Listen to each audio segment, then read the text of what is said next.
before the world came to know his name as one of the most terrifying serial killers in American history, Ted Bundy was simply the boy next door. He smiled easily, spoke with charm, and carried himself with quiet confidence.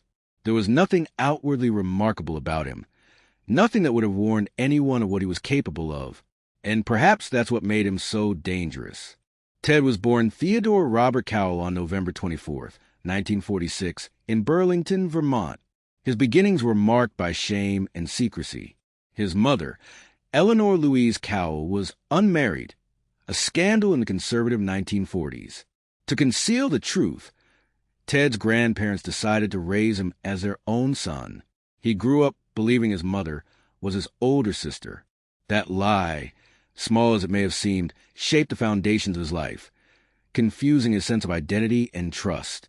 Later in life, Bundy would describe his early years as uneventful, but others who knew him sensed something different, a loneliness, a quiet detachment, as if he was watching life from behind a glass wall. In his childhood, there were small, unsettling glimpses of what was to come.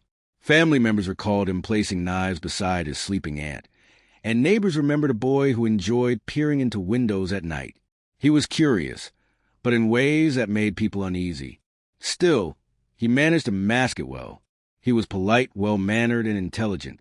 By all appearances, Ted Bundy was normal. When Ted was a teenager, his mother moved him to Tacoma, Washington, where she married Johnny Bundy, a hospital cook who later adopted Ted and gave him his now famous surname. Ted, however, never truly accepted his stepfather. He often spoke of being embarrassed by him, by his simple job, his lack of education. From a young age, Ted craved status, recognition, and admiration. He wanted to be someone, and he wanted others to see him that way too. At school, Bundy was quiet but bright.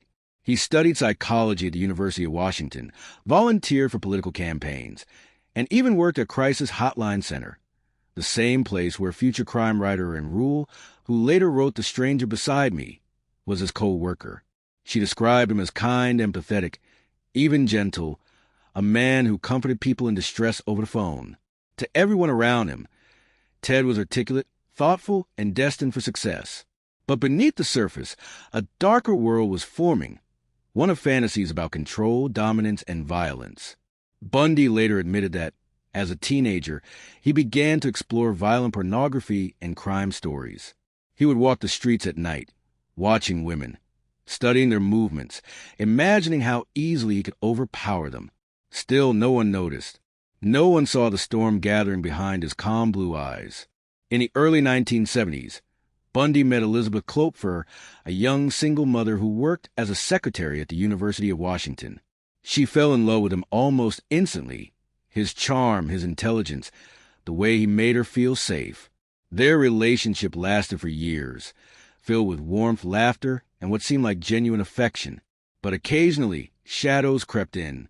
Ted would vanish for days, offering vague excuses when he returned. Elizabeth recalled moments when he seemed distant, cold, detached, staring at her as if she were a stranger. Still, she stayed. Like so many others, she believed the version of Ted he wanted her to see. Friends, professors, co-workers, they all described him the same way. Handsome, confident, charismatic. He attended law school, mingled in political circles, even met local leaders. He shook hands with the powerful, smiled for cameras, and looked every bit the promising young man. But every time someone praised him, every time he gained another admirer, the voice inside him, the one that demanded control, that craved violence, grew louder. No one could see the darkness that was slowly consuming him. By 1974, that darkness would spill out into the real world. Women across Washington and Oregon would begin to disappear, bright, young college students vanishing in broad daylight. Their families would beg for answers. Police would scramble to find leads. But no one could have guessed that the man responsible, the man who would soon become a nationwide nightmare, was already standing among them, smiling politely. He looked like anyone else. He spoke like anyone else. But inside, Ted Bundy was learning just how easy it was to hide a monster behind a smile. By the winter of 1974, the Pacific Northwest was blanketed in fear, though no one yet knew why. At first, the disappearances seemed random. A missing college student here, a vanished co-ed there. Police urged caution, but there were no bodies, no witnesses, no clear connections. Just silence. That silence had a name. Ted Bundy had begun to kill. It started quietly in Seattle, Washington. In January 1974, Karen Sparks, a University of Washington student, was attacked while sleeping in her basement apartment. She was brutally beaten with a metal rod and left for dead. She survived, but barely, suffering permanent brain damage. No one could explain it. There were no fingerprints, no forced entry, no suspect. A few weeks later, another woman, Linda and Healy, a bright, athletic 21-year-old psychology major, disappeared from her home near the university campus. She'd been last seen in her bedroom, dressed for bed. The next morning, her bed was neatly made, her nightgown missing, and a bloodstain seeped through the pillowcase. Linda's car was found parked a few blocks away. Her body would not be discovered for over a year. The pattern had begun. Bundy was learning. He was perfecting the art of the hunt. To everyone else, Ted's life seemed normal. He was still dating Elizabeth Klopfer, still volunteering in politics, still seen at law school.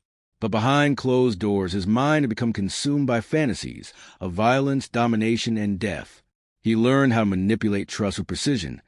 A fake cast on his arm, a soft smile, an offer for help. He'd approach women in parking lots or on college campuses, introducing himself as Ted. He'd drop his keys or books, ask for assistance loading something into his car, and when they leaned in, when they felt safe, the mask would drop. They never saw the crowbar. They never saw the hand that struck until it was too late.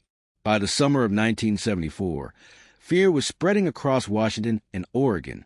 In July, two young women, Janice Ott and Denise Naslund, vanished in broad daylight from Lake Sammamish State Park, a crowded family area filled with hundreds of people. Witnesses recalled seeing a tall, handsome man with his arm in a sling, asking women for help loading his sailboat. He introduced himself casually as Ted. When news broke that two women had disappeared from a public park on the same day, panic set in. The media dubbed him the man with the cast. Sketches were drawn and tips flooded in, over 3,500 of them. Among the names on the suspect list was Ted Bundy, but no one believed it. He was charming, clean-cut, and intelligent. He didn't look like a killer. And so, Ted kept killing. Over the next year, Bundy expanded his hunting grounds. Utah, Colorado, Idaho. Every few weeks, another young woman would vanish. Melissa Smith, Laura Am, Karen Campbell, Debbie Kent. They were bright, ambitious, full of life, and they disappeared without a trace. Bundy's double life was seamless. By day, he was a law student, shaking hands with professors and attending parties. By night, he was a predator. He changed his appearance often, growing or cutting his hair, wearing fake casts, altering his car's plates. He was methodical, almost surgical in how he stalked his victims. But there was something more sinister about his crimes than just the killing itself. Bundy often returned to the places where he left bodies. He revisited his victims' remains, sometimes days, sometimes weeks later. He confessed to brushing their hair, talking to them, even applying makeup to their lifeless faces. In his mind, these women were no longer people. They were possessions, objects, extensions of his control. In 1975, Bundy's careful facade began to crack. Late one night in Salt Lake City, police stopped him for driving erratically. Inside his Volkswagen Beetle, they found an ice pick, handcuffs, trash bags, rope, and a ski mask, a murder kit. He was arrested for suspicion of burglary, but soon linked to the kidnapping of Carol Duranch, a woman who had narrowly escaped months earlier. Carol had been approached in a mall by a man claiming to be a police officer. He said her car had been broken into and offered to drive her to the station. Once inside his car, she realized something was wrong. When she tried to escape, he handcuffed one wrist, but she fought, kicked, and finally jumped from a moving car into the street. Her survival would later help identify Ted Bundy, the first woman to escape the monster's grip. For the families of the missing, the grief was unimaginable.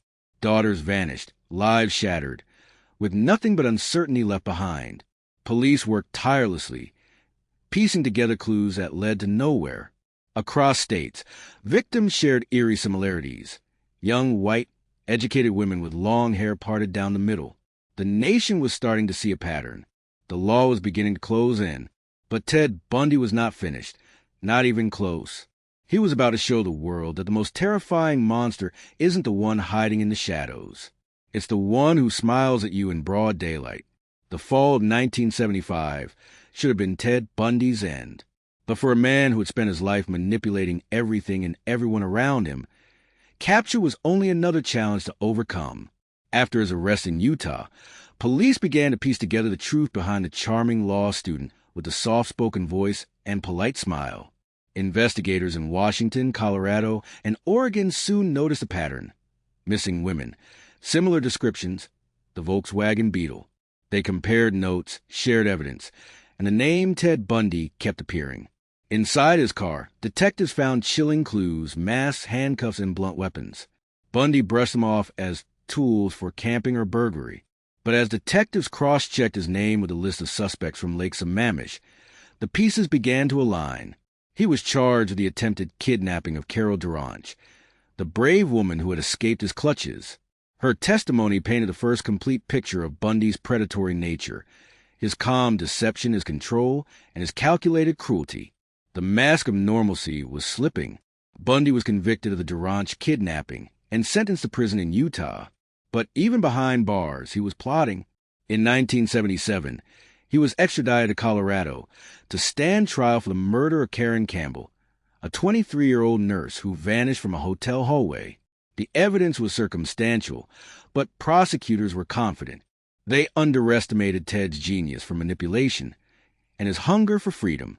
On June 7, 1977, during a pretrial hearing at the Pitkin County Courthouse in Aspen, Ted was allowed to represent himself. The guards treated him differently, not as a killer, but as a clever law student. During a short recess, they left him unshackled. That was all he needed. He walked to the courthouse library, opened a window, and jumped. For 6 days, he hid in the Colorado wilderness, surviving on stolen food and sheer willpower. When police finally caught him, he was thin, dirty, and grinning, as if the entire ordeal had been an adventure. But Ted wasn't finished. Just 6 months later, he escaped again. This time, from his jail cell in Glenwood Springs. Using a hacksaw blade and a makeshift hole cut into the ceiling of the cell, Bundy crawled into a maintenance area, slipped through the ceiling tiles, and walked right out of the jailhouse door. It wasn't until the next day that guards realized he was gone. Ted Bundy had vanished into the night. By January 1978, Bundy resurfaced nearly 1,500 miles away in Tallahassee, Florida. No one knew who he was. He'd changed his appearance, stolen cars, and used aliases.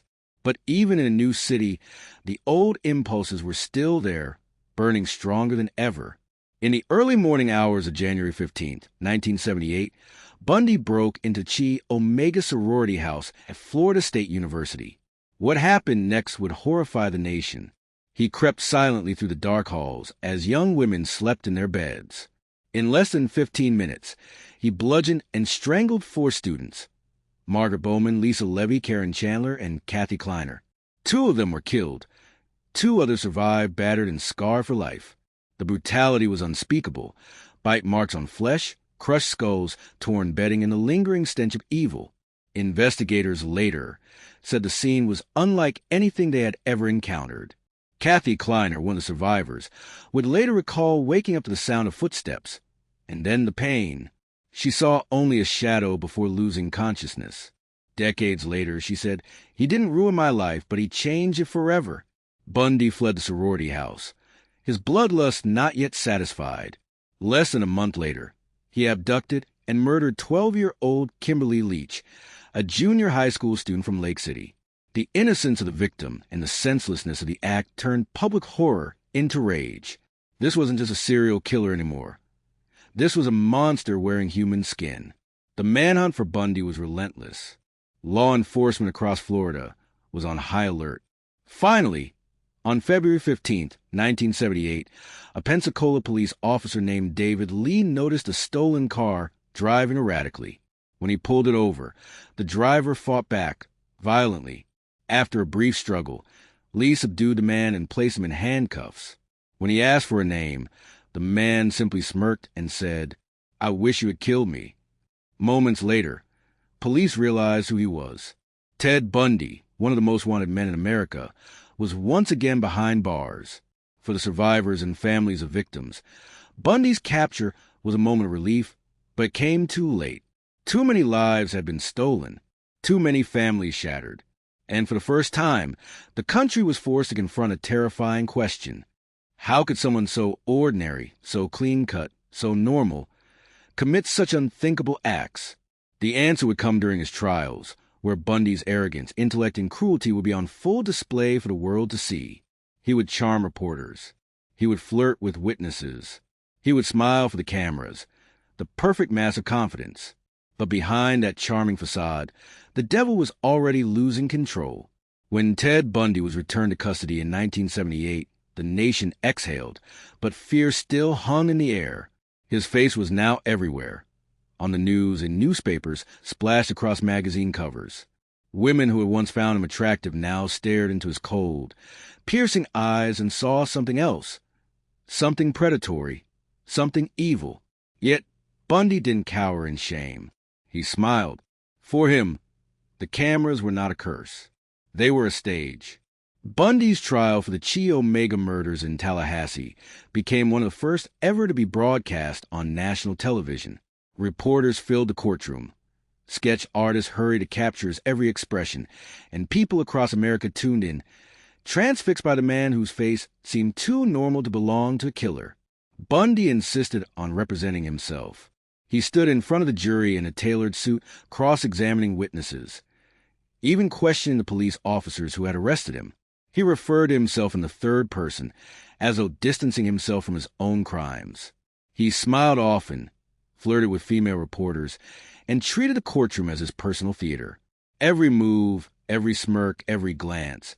It was performance art for a man addicted to control. One moment he charmed. The next, he snapped. When prosecutors presented gruesome photographs of the murdered women, Bundy's composure cracked. He refused to look at the images, not out of remorse, but rage.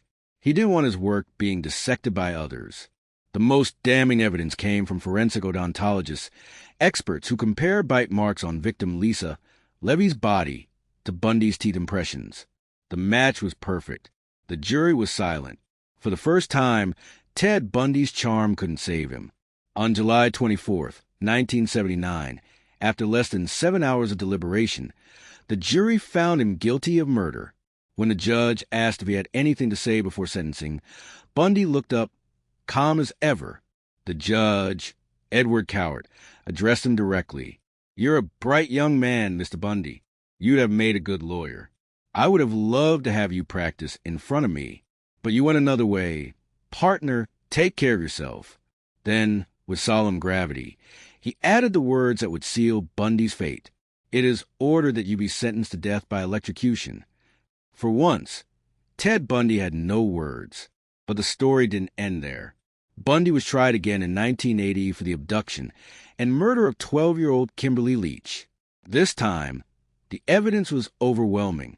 In a bizarre twist, Bundy used the trial to marry his longtime admirer Carolyn Boone, a woman who had fallen in love with him while he was on trial for murder. During the proceedings, Bundy called her to stand and asked her to marry him, a legal maneuver made valid in Florida court when stated under oath before a judge. Boone said yes. It was perhaps Bundy's final act of manipulation, the illusion that he could still control someone's heart, even as his world crumbled around him. He was again sentenced to death. 2 death sentences now hung over his head. Still, Bundy refused to accept defeat. He filed endless appeals, studying legal documents, arguing for stays of execution, and granting interviews. Each one seemed to feed his ego. He wasn't seeking justice. He was seeking attention. In the years that followed, Bundy's notoriety only grew. He became a dark fascination for the public, a living symbol of evil hidden behind charm. Psychologists and criminologists studied him, trying to understand how a man so intelligent could be so monstrous. But Ted Bundy never truly revealed himself. Not to the courts, not to his lawyers, not even to the women who still wrote to him in prison. It wasn't until his final days that the mask began to crack. By 1989, time had run out. Bundy's appeals had been exhausted. His charm had faded. Even Carol and Boone had left him, taking their daughter and refusing further contact. Facing the electric chair, Ted began to confess, not out of guilt but strategy. He hoped to delay his execution by offering new information to investigators. Over several interviews, Bundy confessed to more than 30 murders across 7 states. But experts believe the real number was far higher, possibly exceeding 100. He described his crimes with chilling detachment, as though narrating someone else's story.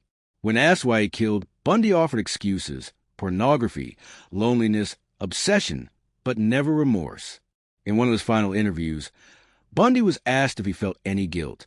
He looked into the camera, his voice soft and deliberate, and said, "Guilt, it's something I live with, but I can't change the past." There were no tears, no apology, just emptiness. The world finally saw Ted Bundy for what he was. Not a misunderstood genius, not a tragic figure, but a manipulator who believed he could outsmart death itself. At 7:16 a.m. on January 24, 1989, Ted Bundy was executed in the Florida State Prison electric chair, known as Old Sparky.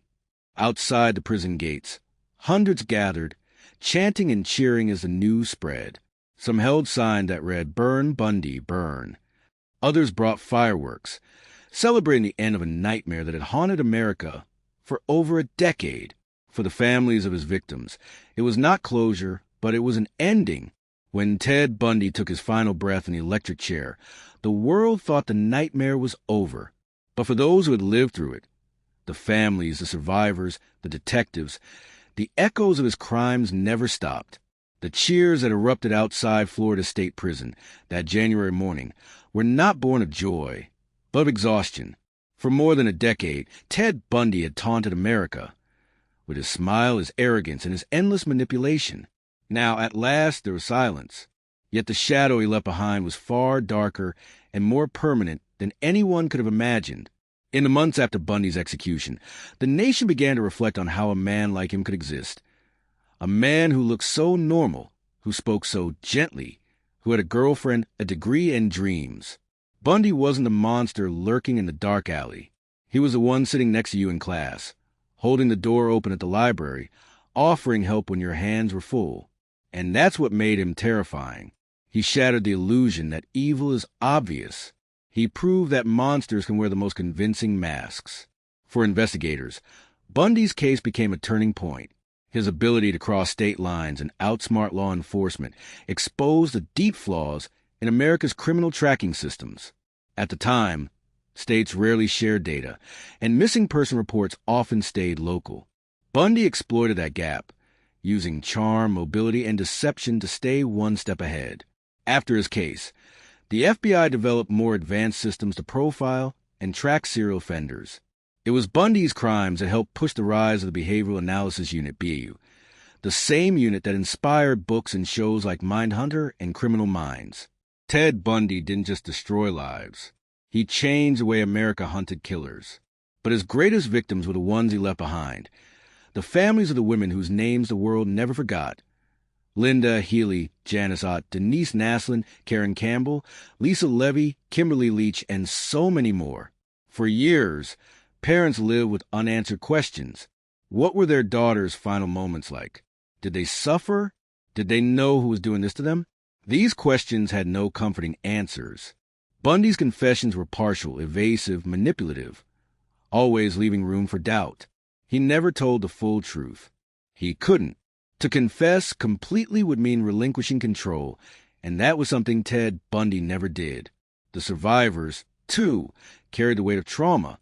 Carol Durange, the young woman who escaped Bundy's car in Utah, spent years reliving that night. Kathy Kleiner, who survived the Chi Omega attack, endured decades of surgeries and nightmares.